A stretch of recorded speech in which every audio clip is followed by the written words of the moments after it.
now is not the time. So ito nga yung sinabi ko, if this is the first time that this is happening, that maybe not the time. It's not the time. Pero if this happened, no, sa previous, I feel like that moment is not the time. Pero let's get a message. Kaya nga sabi ko, meron tayong divine timing, di ba? Let's get the message of the universe.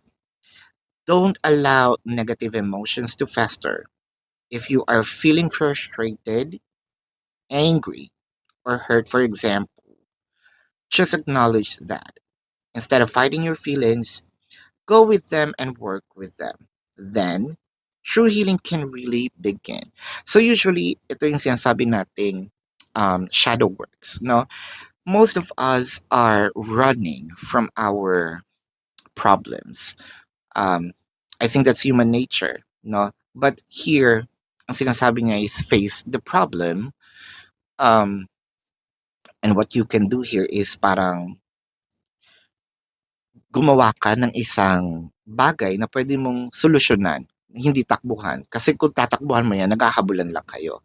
Ngayon, kung you're gonna face the problem at gagapiin mo yan, the problem will end there. Katulad nga nung nangyari sa sitwasyon na to, if in case ng kung kayo nga ay the breadwinner, no, ilagay nyo muna kung ano yung priority, and then pagtapos na yun, then probably you can conquer another battle, no?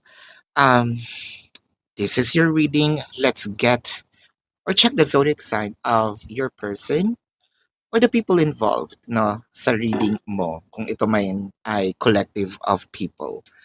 I am seeing Leo, Sagittarius, Cancer, Aries,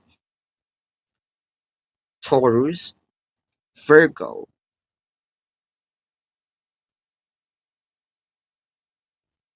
Capricorn.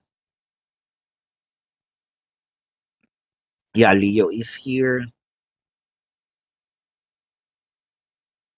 Yan, so that is your reading. Love and light to you. Namaste. See you po sa susunod na readings. Again, don't forget, no, i-click, i-like, comment. Meron kayong um, bonus reading sa susunod. And see you on the next live or the next reading. Goodbye.